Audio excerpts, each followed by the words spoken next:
Le président de la transition, le capitaine Ibrahim Traoré, a reçu hier lundi 26 juin 2023 en audience une délégation du Fonds monétaire international. Le ministère de l'économie, des finances, de la prospective et la direction générale du trésor et de la comptabilité publique ont installé les membres du comité national de la microfinance hier lundi 26 juin 2023 à Ouagadougou. Mesdames et messieurs, voilà ce qui constitue la une de l'actualité de ce mardi 27 juin 2023 sur la première web radio du Burkina. Auditeurs, auditrices, bonjour et merci de nous rejoindre. Cette information pour ouvrir le journal. Émile Zerbo a officiellement pris les rênes du ministère en charge de l'administration territoriale. La cérémonie de passation des charges avec son prédécesseur, Boukari Zoungrana, a eu lieu ce mardi 27 juin 2023. Il faut noter que le dimanche 25 juin 2023, le gouvernement burkinabé a eu un remaniement avec 4 ministres entrants et 4 sortants. Le gouverneur de la région de l'Est, le colonel Hubert Yamego, a procédé à la pose de la première pierre du complexe social de la 6e région militaire le jeudi 22 juin 2023 à Fadagourma. La construction de cette infrastructure s'inscrit dans l'élan de solidarité de l'association Gopaga qui signifie Femmes Lève-toi et Bats-toi. À ce titre, la présidente de cette association, Fatima Kambou, a indiqué que la construction de cette infrastructure s'inscrit dans la dynamique de renforcement des services sociaux de l'armée, la création des conditions d'une meilleure assistance psychosociale des hommes engagés en opération et l'accompagnement des blessés ainsi que la prise en charge de leurs familles. Ce complexe de la 6e région militaire sera fonctionnel à compter d'octobre 2023. Ce complexe participera à faciliter l'accompagnement des veuves et les orphelins, des braves hommes tombés en opération ainsi que des blessés dans leur processus de réinsertion. Le commandant de la 6e région militaire, le lieutenant-colonel Eric Dabiré, a salué le lancement de la construction de ce complexe.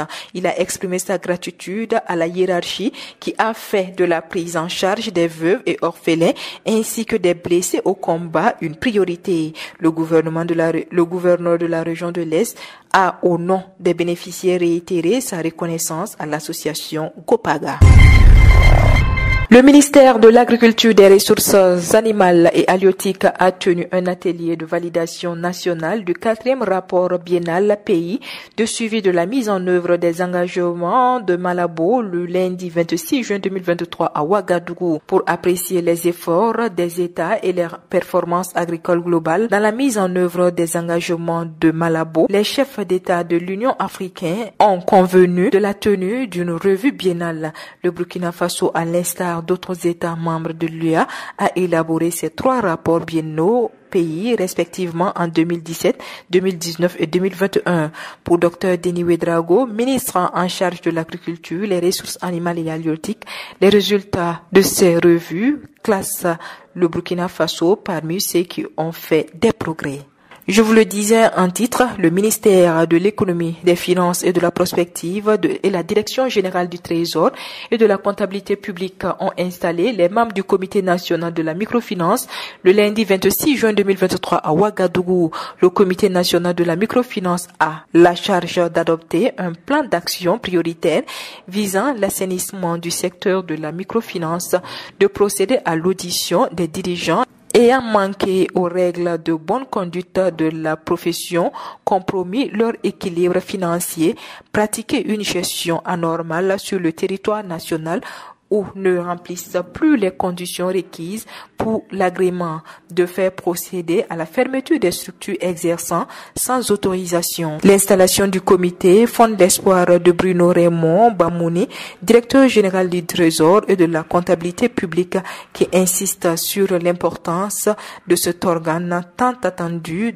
dans la sphère décisionnelle de la supervision du secteur de la microfinance. Toute autre chose à présent, l'association des jeunes de Komsilga, dénommée le Conseil consultatif des jeunes pour le développement de Komsilga, a tenu une séance de mise en niveau des jeunes de la commune. Il a été question au cours de cette journée communale de la jeunesse d'outiller plus de 200 jeunes sur la question de sécurité, notamment sur la lutte contre le terrorisme et le grand banditisme. Il s'est agi, selon le lieutenant de police Eric Balema, conférencier du jour d'informer cette jeunesse sur certaines éventuelles agressions qui se tiennent déjà dans certaines zones. En gros, il a été question d'une séance de prévention. Clôturons ce journal la part du sport. Le président de la transition, chef de l'État, le capitaine Ibrahim Traoré, a reçu en audience dans l'après-midi d'hier lundi 26 juin 2023 les étalons dames U20 qui ont décroché la médaille de bronze, 3e place au tournant de l'Union des fédérations ouest-africaines de football, la zone B, à Accra, au Ghana. Le capitaine Ibrahim Traoré a salué cette bonne performance des étalons dames U20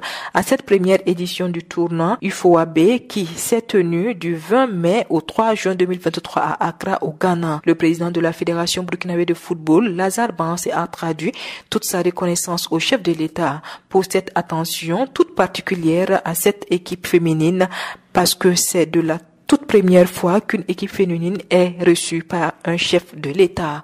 Pour lui, le football féminin est en pleine évolution et cette audience est une invite à mieux développer ce football, à travailler plus pour que la prochaine fois, les étalons dames puissent ramener la médaille d'or. Voilà, c'est ici que s'arrête l'actualité de ce mardi 27 juin 2023 sur la première web radio du Burkina. Merci à vous qui nous avez suivis. L'actualité continue sur www.radiob24.net et sur www.burkina24.com. Je vous retrouve demain pour d'autres sessions d'information. Au revoir et excellente journée à vous.